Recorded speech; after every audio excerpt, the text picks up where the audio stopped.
This is David Cowen with Careers in the Business of Law. I've got two fantastic guests.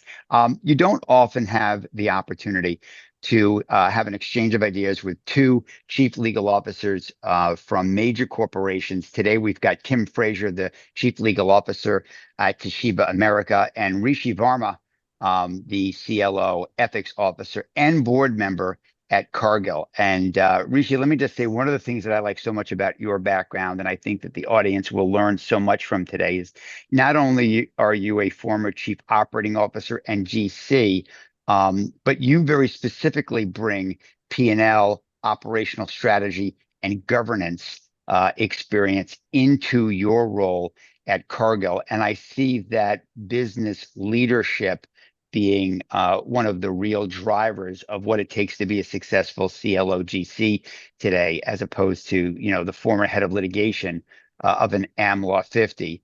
And Tim, you also bring that power background with you. So let me just jump off and say, gentlemen, welcome and thank you so much for taking some time to join Careers and the Business of Law. Rishi, let me start with you. At Cargill, what are you thinking about today, right? Sure. I Yeah. think I think the community wants to know, like, what does a GC and a CLO think Yeah. about today differently than what they before? Why don't you kick us off there if you would? Yeah. Sure. And thanks for having me. And Tim, it's always good to see you and partner with you on these things. I am constantly thinking about where can my department, where can the legal department add value? And right now, we live in a world of data. And you will often hear things like data is the new currency.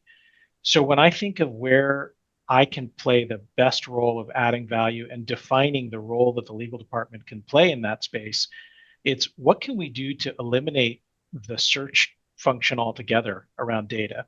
Hmm. What if you had the perfect brain of everything institutional knowledge of your own company that could both contemplate where you have failed before, where you've succeeded in the past, what's your risk tolerance based on the different types of customers you're working with? What if you could put all of that together in an AI enabled solution that could then task each of your legal professionals with answering the kinds of questions we get every day? It's will this tariff impact us? What's going to happen here? Do we have a clause in every one of our contracts that speaks to um, being able to pass these costs on? What are our indemnity clauses? Anything that sort of always stretches your legal department. Most often we're stretched not because we don't know how to answer the question, it's because we don't have the underlying data.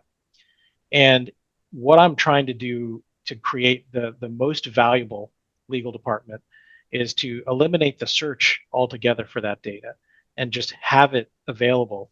And this is wishful thinking, but we're actually trying to build this, and I call it building our better brain. Um, Trying to find a way to build that brain where we can start answering those questions in real time and delivering real insights to the business.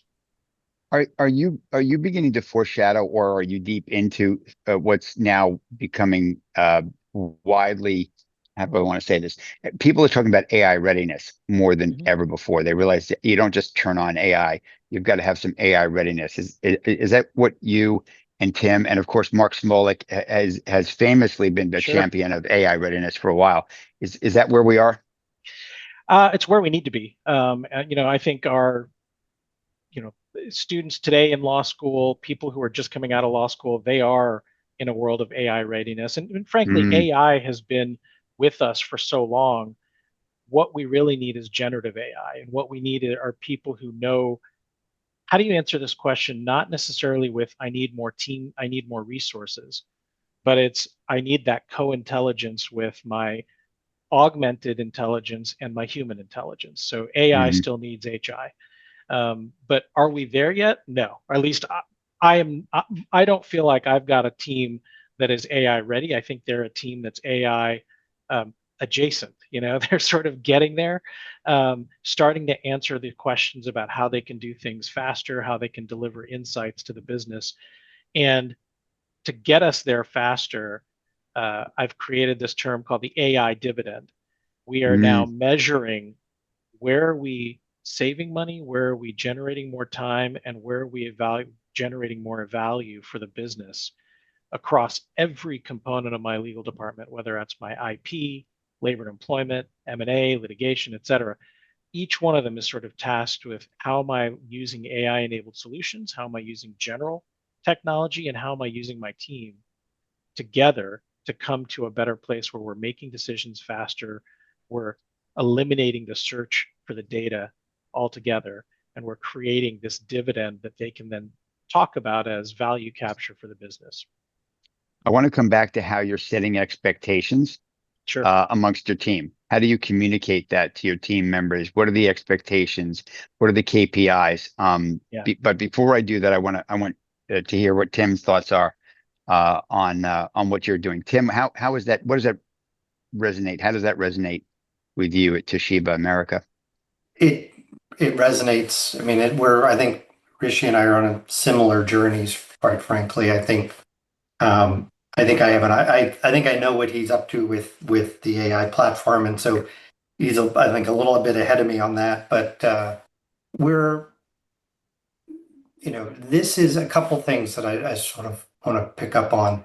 One is that it's there is a conversation about platforms, right? And that's sort of one work stream that we've got to work on, and deploying technology.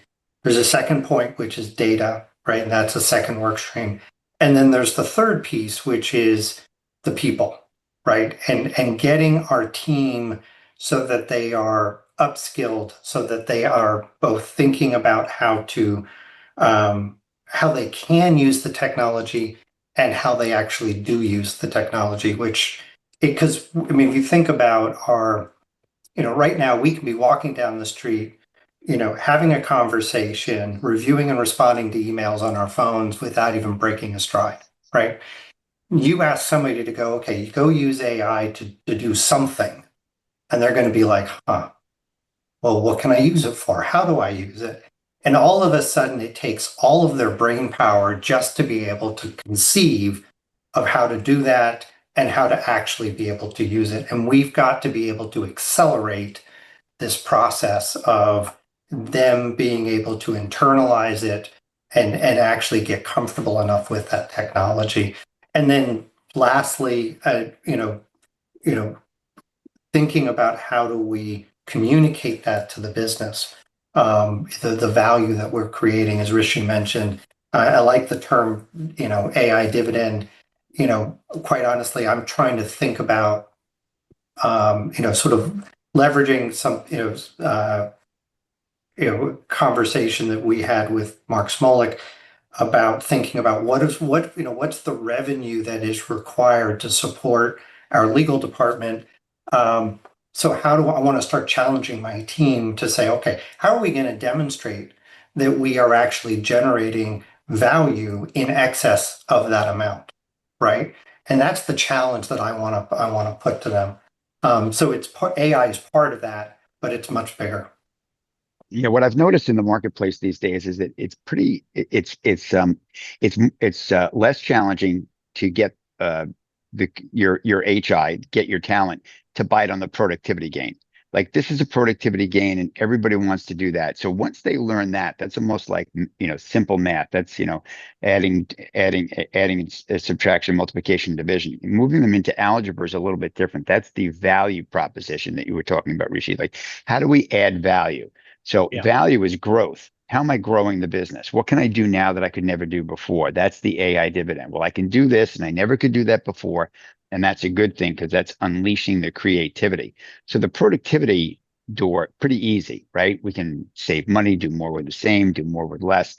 And that seems to be leading people forward. How are you communicating that to your team at Cargill? How big is your team and how do you communicate that team? And then lastly, I want to know, how are you rewarding them for those that are willing to get onto the obstacle course with you? So we've got about 500 people worldwide, and that is both legal professionals and I've got government relations as well. And how we communicate that, we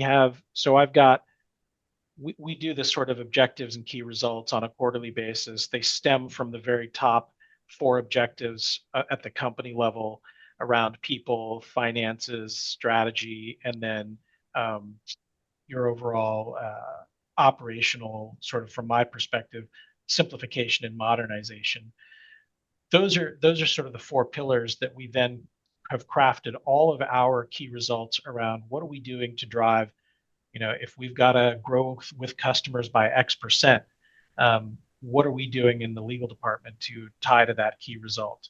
Where we have other, integration of, integrated portfolio planning, or other key measures that are going to drive success across the business. We measure, we connect the dots across our department to say, what are the key results that we are working on that will drive those? And they are by design aspirational, because I know that my department alone is not going to grow the business with, McDonald's. But we're going to make damn sure that we are connected to the value proposition, the strategy behind that growth. And then here, David, is where the fun comes, is because it's the creativity. It's, where are we seeing, as a global customer, where are we seeing things that we do really well with McDonald's? Where are we seeing things that we can do differently? Are there different statement of works? Do we have different terms, different expectations by region? And then can we partner with our business? I'm going to get a little technical food wise, but what are the different food solutions we're offering? And are we doing the pricing the right, the same way consistently? Are there reasons why it's different?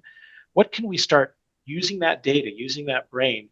What are the questions we can ask ourselves to just make ourselves smarter about the business and smarter about the trends that we're seeing across the business, to then start having those conversations with the creative people in the R&D team, the sales team, et cetera, who can then have their conversations with the end customer. So can we take a little bit of a side journey here for a moment? Because you mentioned OKRs, and I don't think everybody knows what that is. Can we talk a little bit about John Doerr and Andy Grove and Intel and OKRs, or objectives and key results? Because what I hear you saying, right, and I think that this is, maybe the GC's best friend, or any department head's best friend, is being aligned with the true north of the organization. Cargill has obviously a true north and an objective for the organization. And if you want to be aligned with that true north, you want to get your key results to align with that. Can you just talk a little bit about where that came from at Cargill, and and advice you have for your peers? Sure. So, for me, I've had that philosophy for a while. And when I joined Cargill a year and a half ago, one of the first things I looked at were, what were our department's goals for that year? And I noticed that we were on track. We were green with everything. But I also noticed that the company's performance financially and operationally was not where it expected to be. So you had top line company performance not where you want it to be, but legal department, we're hitting it out of the park. And I started to dive into some of those goals. And some of the goals would be things like, deliver a training on antitrust and anti-competitive practices. Check, did that. What did that lead to? Did we have a reduction in overall regulatory inquiries? Were we stronger in certain segments? Like, what was the outcome? And no one could really answer that, because the idea at the time was, well, we did what we could do. We delivered a training. So really, it's about connecting our business, and again, trying to connect the legal department to value as much as possible, because we're only here for the, if the business is not doing well, it doesn't matter how many trainings we've done. We've got to make sure that the business continues to succeed. So tying us as much as we can to those goals and those measures is the reason that our team is here, and how we will become more agile in how we think about solutions to the problems at hand. So if business is not doing well, we start to dig into what's the impact. And this, maybe David gets a little bit of that P&L background. I always wanted to know, what's the underlying reason we're not doing well? What can we do differently?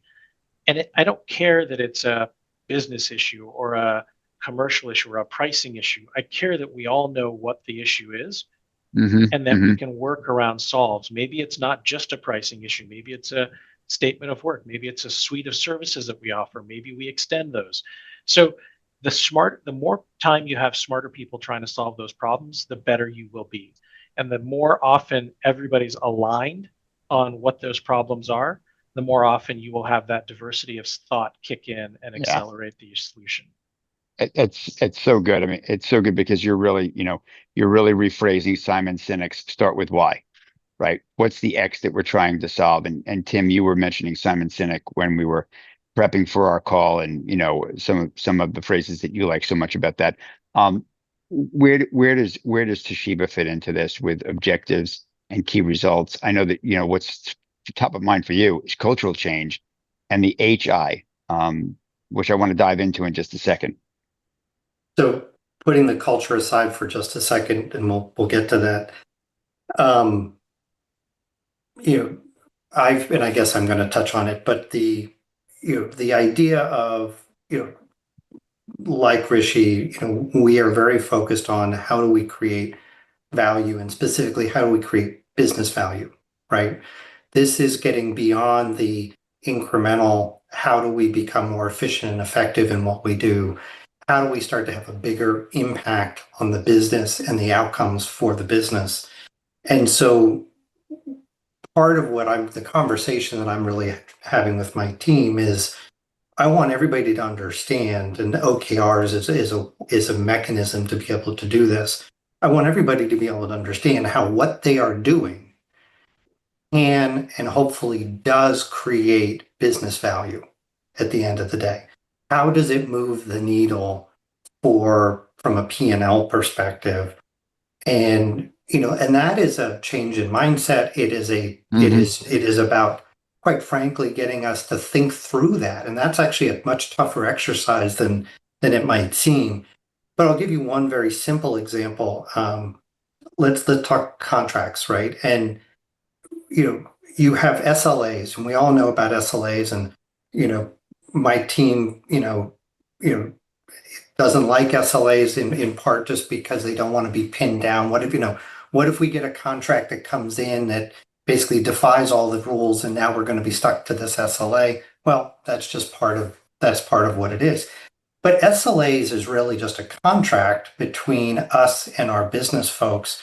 And really, at the end of the day, it's a tool for me to be able to manage expectations on the business side and manage my team and identify where we have operational issues that we need to work on. But if I'm a CEO, I don't really care about SLAs. What I want to know is, how long does it take to get a contract executed, right? You get a sales contract, Yeah. from the day that comes in, goes to legal. How long does it take from that to when it is executed? And that's the conversation that we need to be having. Now, I've had the conversation with my team about, yes, we don't control that entire process. There are some of our internal stakeholders who basically who can speed up or slow down that process depending on what they're doing. And certainly things can get hung up with the customer, right? But that's the metric that really matters from a business perspective.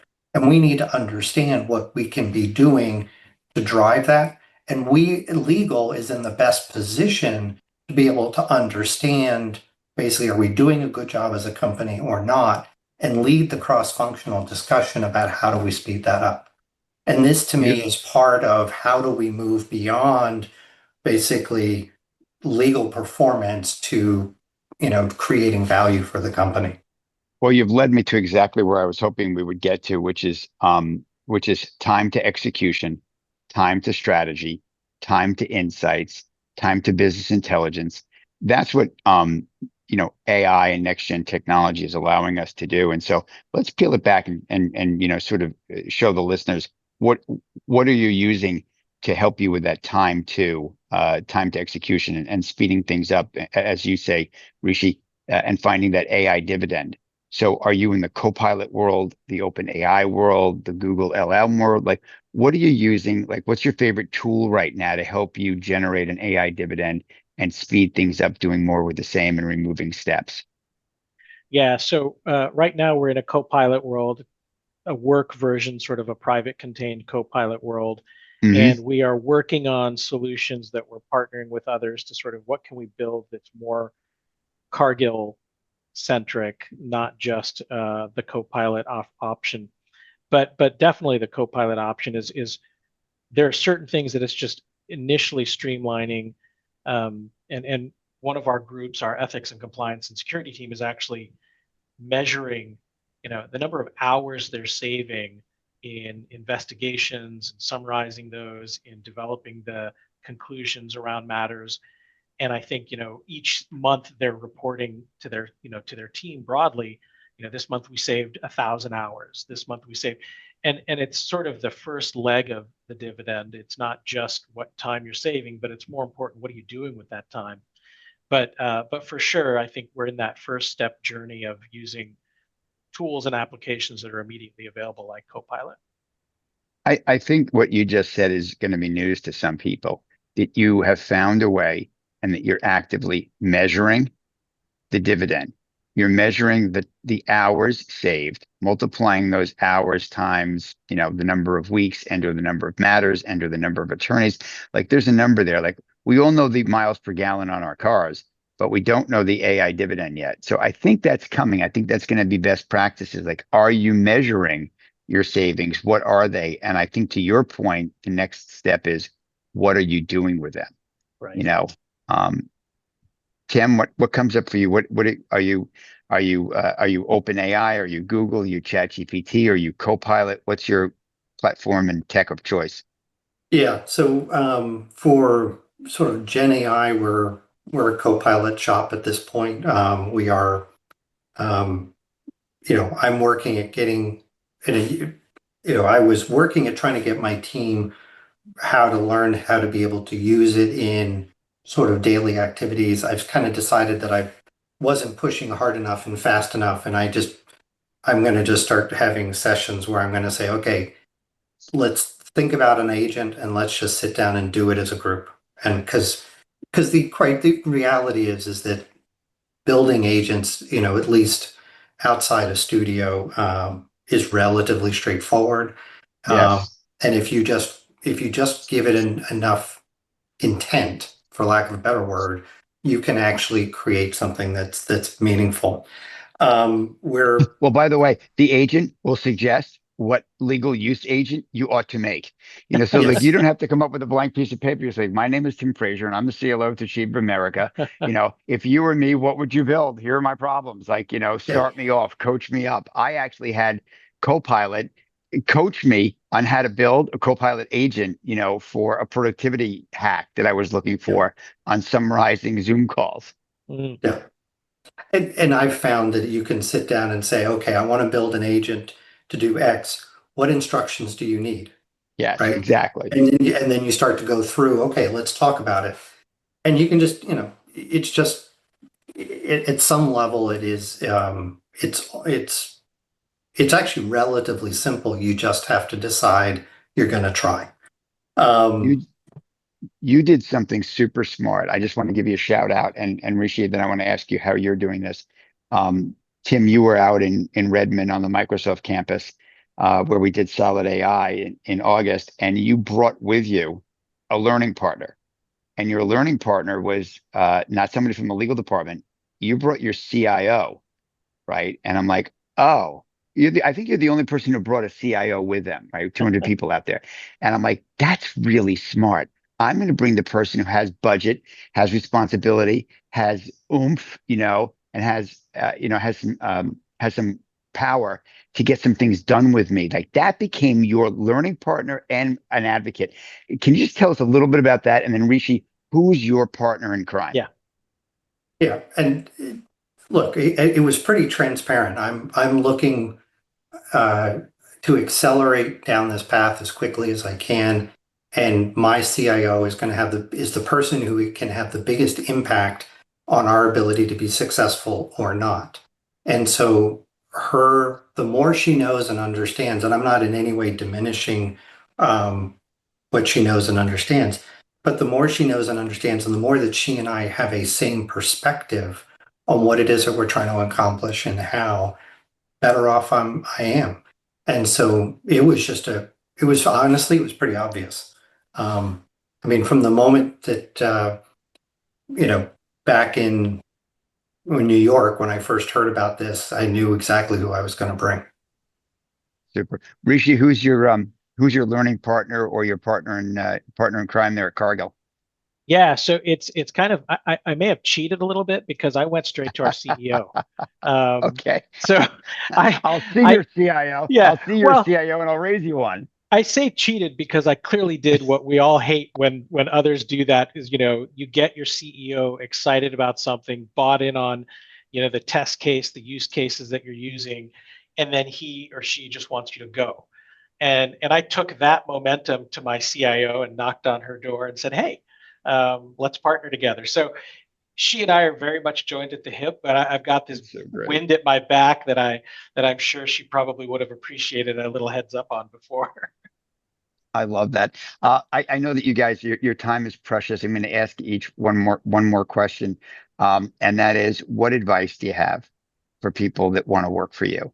The Rishis and the Tims of the world. It's like, okay, here's what I look for in talent today, and it's a little bit different than yesterday, right? So, like, I think that talent is evolving. What you need to get you from now to next is not what you were hiring 2 years ago. Rishi, just give us a quick heads up. Like, here's what I look for. If you want to work for me and you want to work for Cargill, here's what I'm looking for in Yeah. talent today. It's funny. I don't have a pithy way of saying it, but I always think back to there was a time when I was very early on in my GC role at a smaller company, and I came into the office and I had several associates, one of whom came running into my office to tell me that something bad had happened, and he wasn't part of it. He didn't work on it, but it definitely happened, and he wanted to let me know right away. About 20 minutes later, another associate came in and said, "Hey, I don't know where this is headed, but let me know what I can do to help." And guess which one I've been working with ever since. I want people who are willing to just jump in, and Hmm. Hmm. there's so much uncertainty. Having legal skills is sort of table stakes, but the uncertainty that 5 years ago we wouldn't have known what to do in a global pandemic. Uh, right now, we don't have line of sight into what tariffs are happening where and what that involves. There is so much uncertainty in these roles. You need people that are not just smart enough to think about those, but willing to step out of their comfort zone. Because I promise you, the job description you're signing up for is not what's going to happen on a day-to-day basis. And I need people who are willing to think about that uncertainty in a like count me in sort of way. Yeah, it's critical. It's absolutely critical thinking. Be interested, be interesting, and be a critical thinker and be able to tell a story. Tim, we've got just a little bit of time left. Take us Yeah, home. so I think the three words that come to mind are teamwork, excellence, and innovation. I'm looking for people who are going to help me figure out where we're going to go, how we're going to get there, and that will have the drive and motivation to basically execute on that. Um, we're not looking for perfection, right? And I think that we as a legal profession get sort of bogged down in this idea that perfection is a real, exists, right? Perfection is an illusion. And we need people who are focused on excellence, which really means that they're solving problems. And as we've been talking about, it's about solving business problems. And so really looking for people who have that drive and the willingness to take the personal risk, right, of, you know, setting their own course. So I'll throw my career coach hat on for just a second and add to that and go. One of my favorite questions that I would ask candidates back in the day is, tell me about a problem, that you and your team had. Like, what was your role? Where were you on the team? How'd you resolve that? And I'm looking for them to tell me about, a linear, right? I want a linear story. Here was the problem. Here were the three options that we had. Here's the one that we chose, and this is the one I recommended, and here's why. Like, I love that linear thinking because that's how you get things done.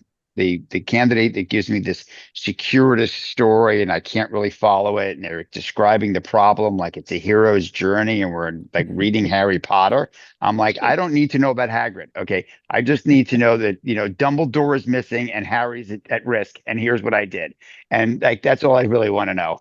And those people are the ones that you recommend to your clients. And those are the ones that I certainly want. on my team. And it's been a great journey. And thank you so much, everybody that's been willing to be part of that. And Rishi, thank you. And Tim, thank you so much for spending some time with me today. So a great call. Tim, I know I'll see you in New York. Rishi, am I going to see you in New York? Yeah, I'll be there. You are going to be there. I am going to be there. Are we getting you on stage? Are you going to be on stage with us? That I don't know. The three tenors. We've got to get the three tenors put together. Bring the band back together. Let's do that. We are going to put it together. Gentlemen, thank you so very much. Thank you for sharing your insights with the community. I look forward to seeing you in New York shortly. Thank you, everybody. Okay. Take care. Bye, guys. Bye. If you enjoyed this show, be sure to give us a like and subscribe on Apple Podcasts, Spotify, or anywhere else you get your shows. And if you want to take your career from now to next, never eat alone.